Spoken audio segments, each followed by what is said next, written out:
Welcome to the Women and Wealth podcast with Esther Sabo. Esther is a respected leader in the field of personal financial advice with over 25 years of experience. After going through her own significant and challenging life-changing events, she overcame fear and self-doubt to launch her own successful advisory firm. Now Esther is ready to share her practical and personal experiences to help other women clear their hurdles and brave life's transitions. In this way, she inspires women to lead fulfilling and confident lives. Hello and welcome to Women and Wealth with Esther Sabo from Gates Pass Advisors. Today we're going to be talking about risk.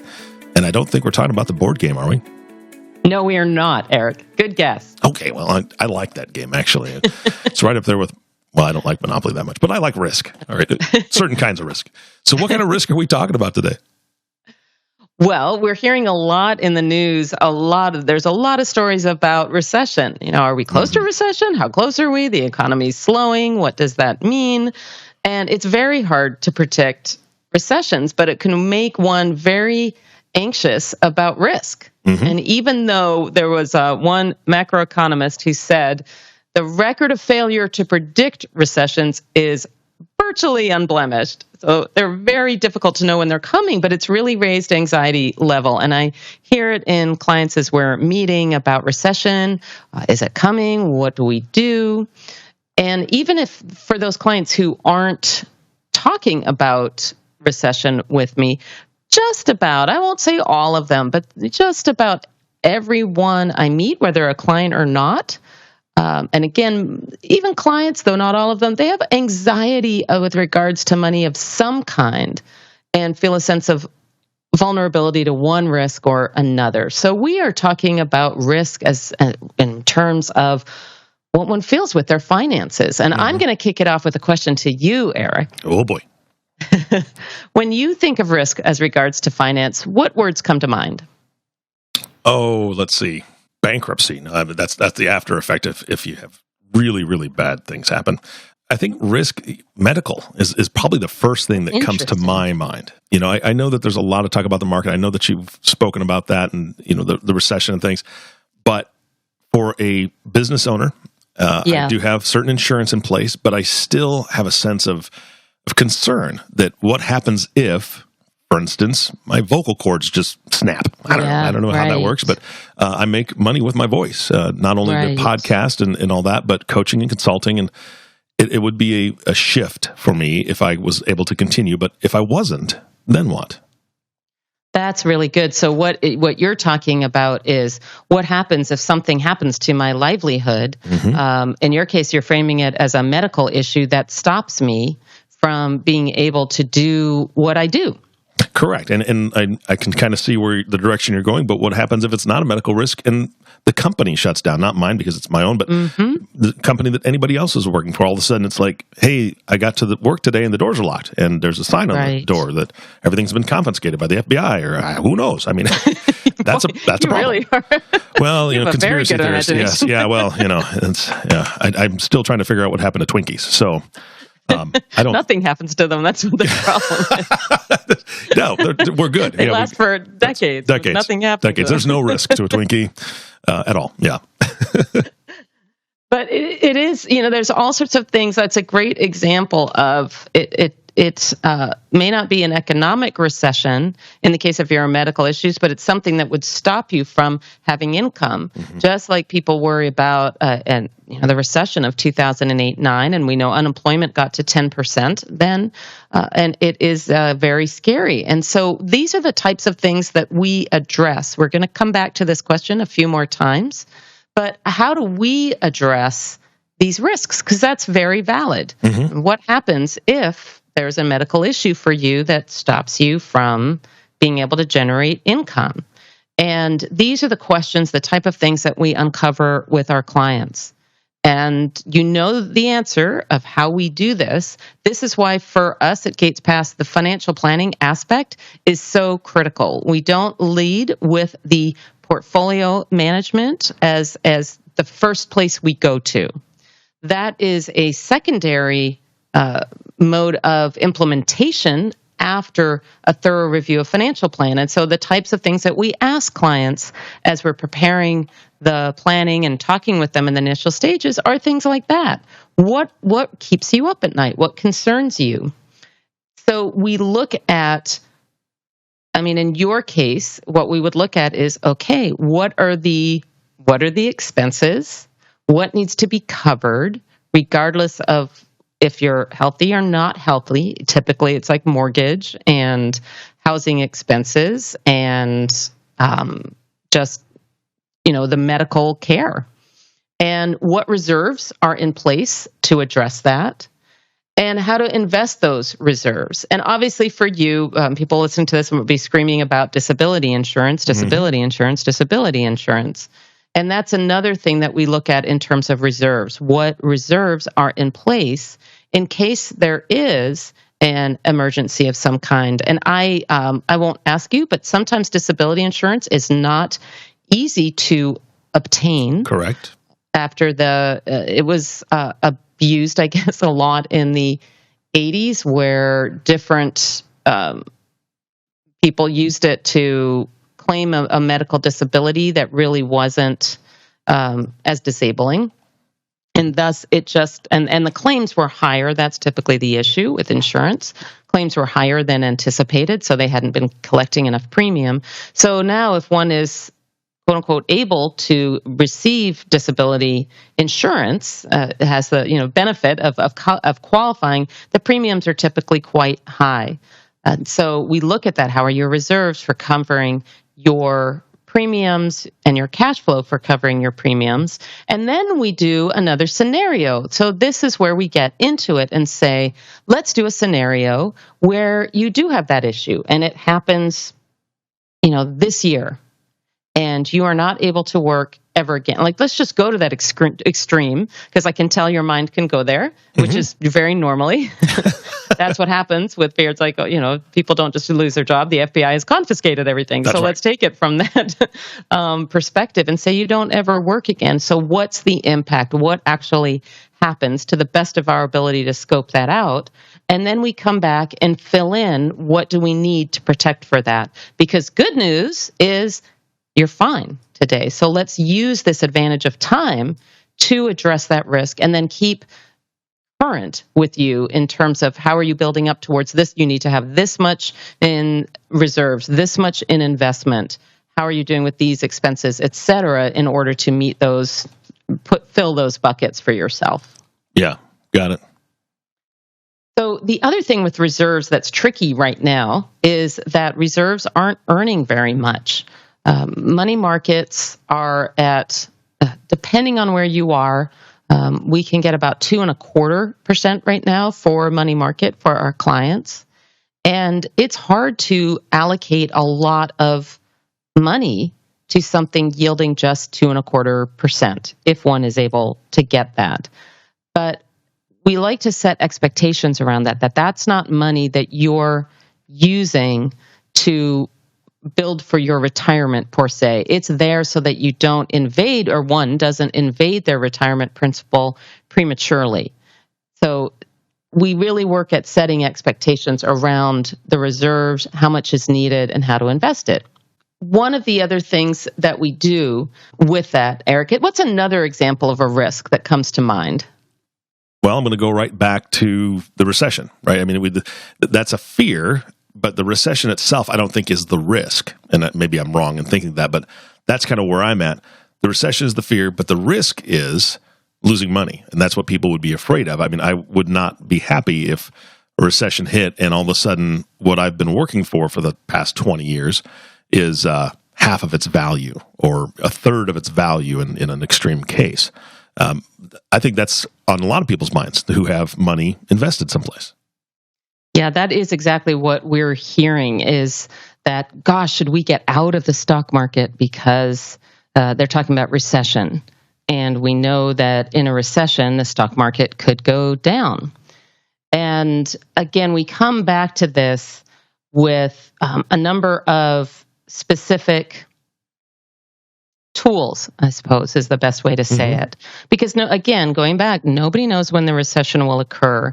And I have a little tagline in my email signature that says, more money has been lost trying to time the downturns than in the downturns themselves. And it's been shown over and over with various studies that, there's the Dalbar study, which is very common study that looks at how do different types of markets, different types of asset allocations, how do they perform over a 20-year period? And they show over and over that basically the lowest performer is typically the individual investor because of trying to time the markets, trying to get out before they think it'll be down, trying to get back in at the right time so that they make money. And over and over and over, what happens is exactly what you mentioned, that people are trying to protect themselves from. They're trying to protect themselves from losing. And what is done in the process is that they lose. They don't gain the returns that are needed to support a long, healthy, comfortable retirement. Yeah. So, Esther, what bothers me so much about that is that people that are doing that are really just trying to protect themselves. They're doing it with good intentions, just maybe not good education. And it's one of those things where it's not somebody taking their retirement, and saying, okay, here's my retirement. I'm putting it all on black. Spin the wheel, right? No. That's not what it is. It's them saying, I need to make sure that we're okay and my family's okay. So I see this coming. I'm going to get out. Or I think it's a great time to get in. Now I'm getting back in and all of a sudden we lose more. They're doing it for good reasons, but just not good, not from a good educational execution. standpoint. Yeah, exactly. Not with good execution. And I'm really grateful that you brought that up because I think too often it's like investors can be seen, they're just not smart or something like from some kind of patronizing tone. And I really appreciate that you're talking about it from the standpoint of they're trying to protect and make sure that they and their families will be okay. And again, that's a very typical sort of fight or flight type of approach, which is our unconscious brain telling us this is what you need to do to protect yourself. And what we do in our meetings with our work with our clients is understand that, empathize that, give it a place, but say, let's bring the conscious mind and the conscious brain into this and talk about things like, when are you going to start needing this money? If you have money in a retirement account, and it'll vary from woman to woman, couple to couple, when do you think you'll need to withdraw from this? If we're not looking, and the best example is the IRA, where typically people are, again, depending on the age, but typically more comfortable with allocating that because automatically there's a built-in long-term time horizon. We plan and try to have it deferred until one's required to withdraw, which under current law is 70 and a half years old. And you think, okay, 70 and a half, that's a ways away, and I'm not going to take it all out then. So that's easy. And then the other thing is going back to the reserves. What reserves do we need in place so that this is what happened in real life with my clients? I went through the decade of the 2000s, which is unbelievable that started almost 20 years ago. That seems unbelievable to me.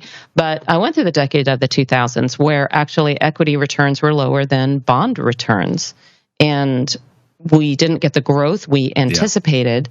But what helped us weather through that was that the reserves and the allocation of the portfolio meant that there was time for the stock portions to recover. So that now, as we've gone through the decade almost over of the 2010s, that there's been a really different process in place of returns that outperformed where we set expectations.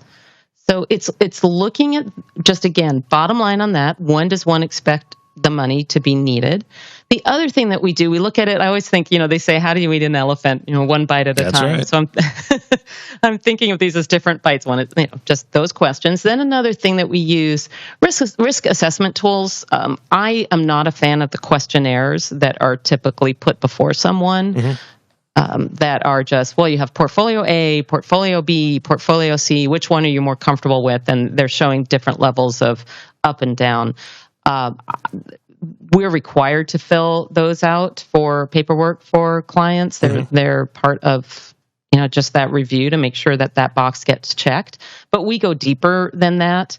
We have another risk assessment tool, and I was using it this week with a client who'd assessed their risk using this. And it talks more about How would you respond if you saw your portfolio and it was down 8%, but because it has the risk level where it could be down 8%, you have the opportunity where it could be up 12%. And it runs all this through mathematical variations, looking at their exact portfolio and looking basically in a black box. How did this portfolio return over a month? Very many different scenarios. And that was basically the range that 95% of the time it would return between those parameters. And I've just used -8 plus 12 as an example. And they had responded to this, and they're younger people. When they initially responded, it's a same-sex couple. When they initially responded in the early, about 4 years ago, they responded, we don't want to see much change really in our portfolio. We really can't handle too much variability. Maybe down 5, up 7, that seems okay, which is pretty conservative. And so I use that as one way to set the portfolio in alignment with also the goals of the plan. But we were looking at it recently and we agreed, this is a bit conservative. And we retested. We went through, I didn't show them what their number had been before. We just retested, and they tested almost the number that the range that they came up with was pretty close, not exactly, but close to a 100% stock portfolio. Wow. And so we had anticipated we would change, and we showed them what we wanted to. I mean, this is really important to us. At the end of the day, it's our clients' money that's invested. So it's important that they can stomach the volatility however that shows up under a recessionary type environment as well as a growth environment. But really, it's the recession that guides people, or a downturn in the markets. And keep in mind, too, that market cycles are not the same as economic cycles. They don't go hand in hand exactly identically. Esther, let me ask you a question. Just thinking about that scenario, when you are working with a client and they have, let's use that example, I'm okay being down 5, up 7 kind of scenario. Yeah. But then you take, because I know you are a great fiduciary, and you take a look at the entire plan. What happens if those numbers don't match up with what they have for goals? And they need to kind of take a little bit more risk for a better gain or better return to actually hit the goals they're looking for. How do you have that conversation? Oh, that's a great question, Eric. And that's part of what we do. It's having that discussion and because even in this dialogue, it was actually one partner was comfortable really being up with the equity type return, and the other partner was like, I don't know if I could do that. And they said, this is the range that I'd like. Well, I was able, they said, I really don't want to be down any more than X amount of dollars. And we can look at it in terms of percents and dollars. So I showed them, okay, if you don't want to be, which I think is great, because some of us don't think in terms of percents. Exactly. We think of, I don't want to be down any more than, $300,000. And that's about the most I would want to see at any period on my statement. Well, we showed them, okay, if your portfolio was down by that dollar amount, this is your range. You basically can be no lower than 4% down. And they went, oh, that really is, that would be too conservative. Yeah. I can see that. So one of the things is just to be able to quantify what that means in terms of their actual portfolio range where they'd be limited.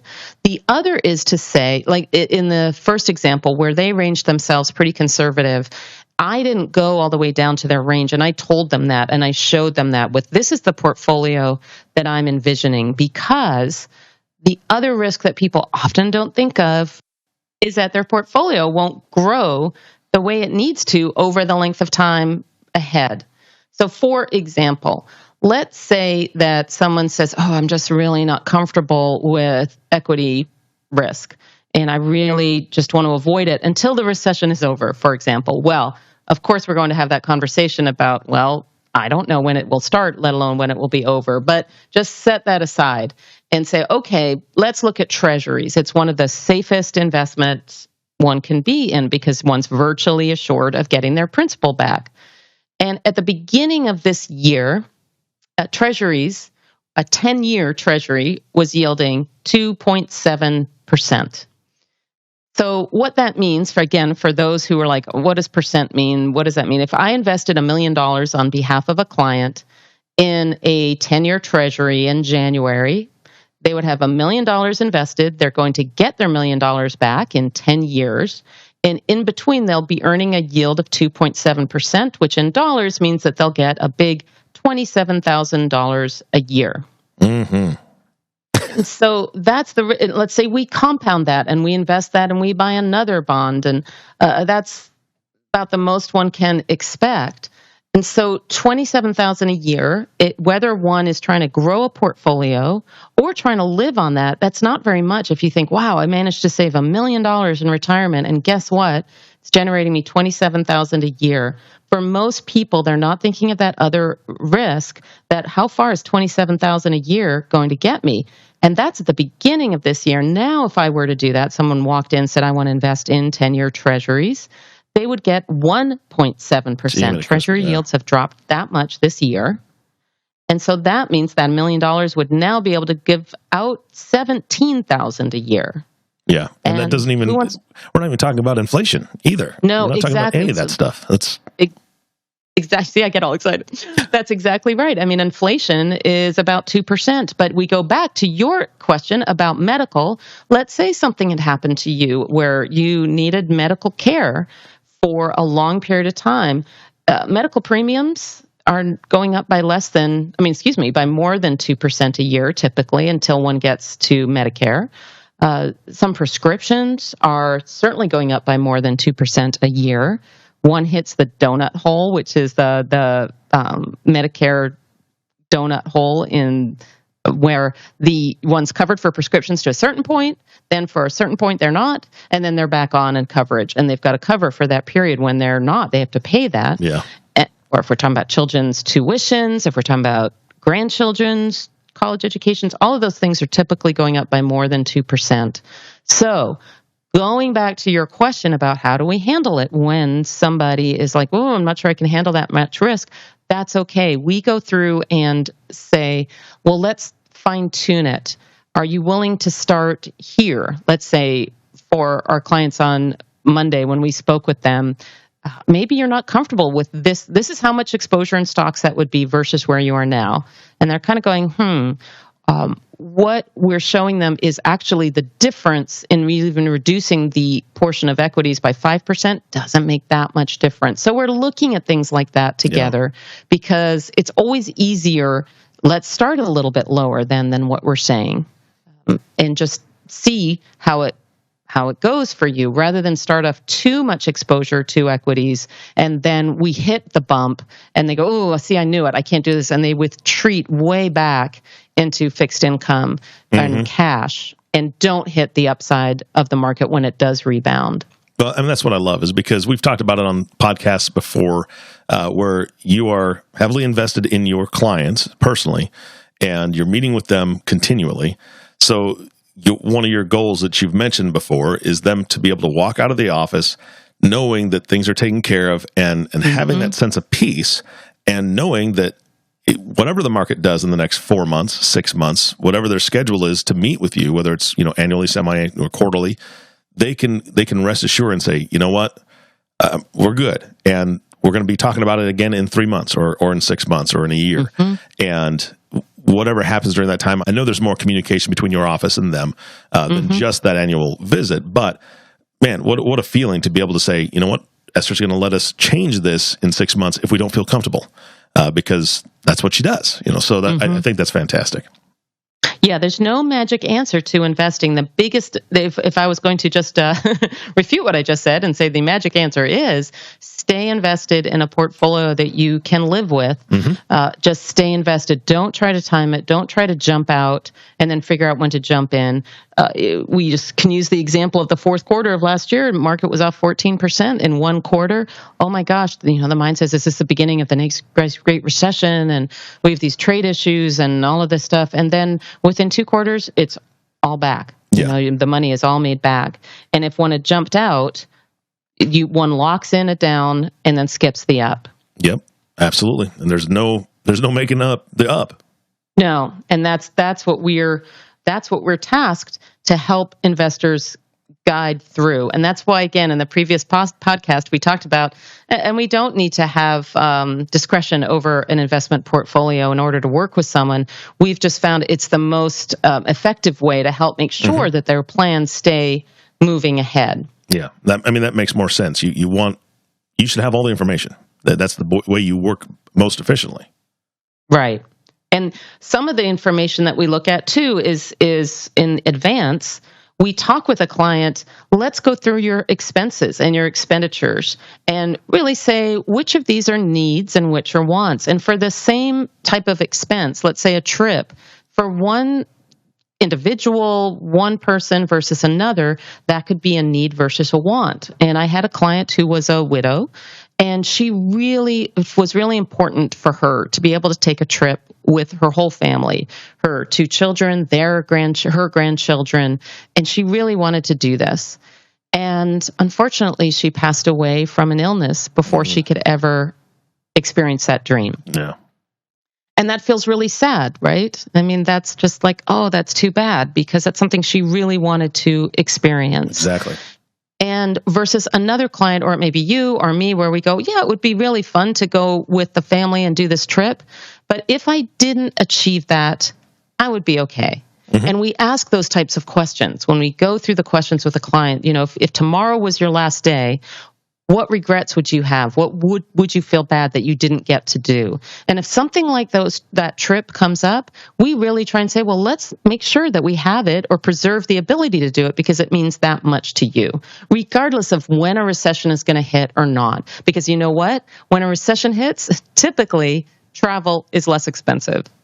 Yeah, that's nice. You can take advantage of downturns. If you have money set aside in reserves, those are good times to purchase trips, travel, leisure, vehicles, things like that. It's a good time to do remodeling on your house because the prices have all come down and you can get a better deal. And that sounds kind of cold, but at the same time, reserves are there for emergencies, but they're also there for opportunities. And it's really important, like in this example of this woman, she didn't get to do what she really wanted. So I think one of the risks, and I'll use this as my closing statement, if that's okay with you, Eric. Absolutely. One of the risks I see is not living and it's going to sound a bit canned, but not living the life that you really want to live because one is so worried that assets will be taken away in a market volatility situation. We really explore that because we cannot control what's going on with the markets. We have some control, I suppose, over what administration is in the White House because we do vote, but we can't control what they're going to do, what policies are in place, who's going to be effective. We can't control the weather. We have these horrible hurricanes and all of that, but we can control what it is that we really want to achieve, the relationships that we want to have, the type of connection we want to have with people, the experiences we want to have. We do have control over that to some extent. You can't control other people or places or things, but you can control what is the effort that one brings forth to be able to achieve something. And that to me is one of the biggest risks in financial, when people don't ever let themselves experience that. And that's a lot of what we're about, is supporting both the technical aspects of financial as well as the personal. Yeah, absolutely. And I appreciate that about you. And I'm just going to tell the audience now, whoever's listening to this, be proactive, not reactive. That's what Esther and her team do, is help you be proactive. And Esther, I just want to thank you for your time. Thank you, Eric, and stay healthy. Watch those vocal cords. You're Absolutely. Going to be fine. Absolutely. And thank you all for listening to the Women in Wealth podcast with Esther Sabo. If you have not subscribed to the podcast yet, please click the subscribe now button below. This way, when Esther comes out with a new podcast, it'll show up directly on your listening device. It also makes it much easier to share these podcasts with your friends and family. And I encourage you to do that. Please share these with them because they're going to get a lot of benefit out of it, as I hope you are. Again, thanks for listening today. For everyone at Gates Pass Advisors, this is Eric Johnson reminding you to live your best day every day. And we'll see you next time. Thank you for listening to the Women and Wealth podcast. Be sure to subscribe to the podcast so you receive notifications of new podcasts as they become available. Check out the website at www.gatespassadvisors.com for more information. This content is developed from sources believed to be providing accurate information. The information in this material is not intended as tax or legal advice. Please consult legal or tax professionals for specific information regarding your individual situation. The opinions expressed and material provided are for general information and should not be considered a solicitation for the purchase or sale of any security.